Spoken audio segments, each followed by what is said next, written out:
bakit sunod-sunuran din yung matanda na yun. Kasi gusto din niya makakita. Pinuntahan namin. Brad, totoo bang buhay ang Diyos nyo? Sabi ko, opo, mami. Buhay ang Diyos namin. Ako, Brad, bulag ako. Hindi na kayang operahan, matanda na ako. Katarata yung sakit niya.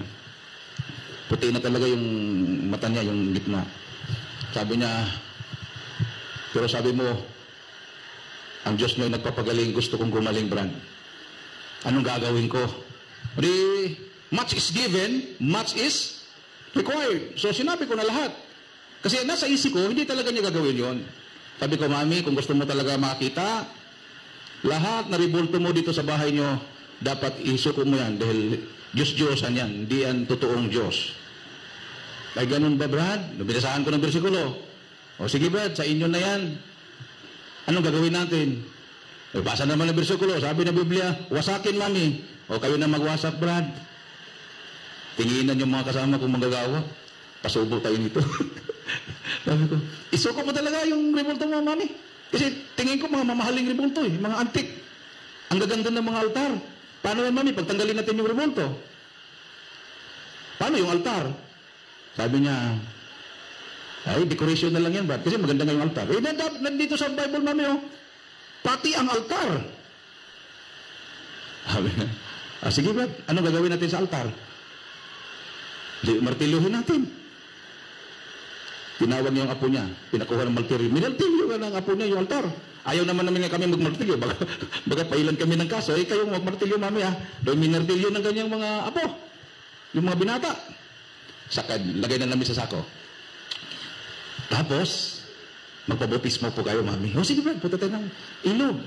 Maya-maya dumating yung kanyang anak. Naka-uniforme pa, galing sa Kapitolyo. Mami, ano nangyari? Nakita niya yung altar na naghihiba na, pati yung bulto, wala na. Brad, anong ginawa niya sa mami? Hindi, gusto ako makakita.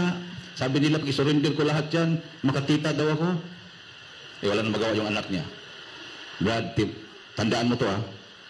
Pag hindi makita yung mami ko, may kaso ka sa akin. Sige na, mami, sumama ka. ayaw magsisama yung mga kasama ko, parang napasubo namin. Hindi ko rin ini-expect na isuko ngayon, minamahal. Kasi napakagandang mga ribulto talaga. Panahon pa yata ng mga Kastila yun. Antik. Malalaki. Pati altar, nagiba na. Punta na kami sa ilog. Kung pwede lang, sasabihin ng mga kasama ko, kuya, bahala ka na sa buhay mo. Ikaw na mag-isa. Pero kailangan namin yung sasakyan na tricycle, dala namin sa ilog. Na kung malapit na huwag mo akong ipahiya. Sabi pa naman yung anak niya, mayroon daw akong kaso na haharapin pag hindi makakakita itong mami niya. Ang hirap namin ibaba. Kasi pababa, kalsada, tapos ilog, pababa. Pagdating sa ilog, mami, ikaw muna. Tumalapin noon, huwag mo talaga akong pahiyain. Tapos, paglubog sa tubig, baptize in Jesus' name. Nakalimutan ko na yun. Dito ka muna, mami, ha? Itong mga apo mo, mami, para walang hadlang. Gustong-gusto naman. Pabutis mo yung apo, dalagat binata. Binatis mo ko rin. Pagkatapos ng batis mo, pag alis na doon sa tubig, at pupunta na ko doon sa matanda, wala na doon sa nilagyan namin, pinaupo namin doon. Nasaan yung nilagyan? Hindi ko rin alam. Kuya, takbo kami sa taas. Nandoon na. Nakaupo na sa tricycle. Mami, sinong nagdala sa'yo dito? Nakakita na ako. Praise the Lord. Sabi ko, diretso. Nandoon pa yung anak niya. Ano, mami? Nakita ka na? Oo. Anong kulay ng damit ko? Ako, isip ko, magkamali ito ng sabi. Lakot ako dito. Kung ano yung kulay ng damit niya, uniforme niya doon sa trabaho niya sa Kapitolyo, yun ang sinabi ng mami niya. Niyakap niya, mami niya, iyakan sila dalawa. Brad, sa inyo na yung ribulto na yun. Patawarin mo ko sa nasabi ko kanina, Brad. Pinasok yung mami niya. Kami naman, umiksit na kami.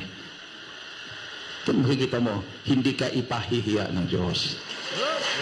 Amen. Eh kung nagduwag-duwagan ako noon, hindi ako makakita ng himala. Amen.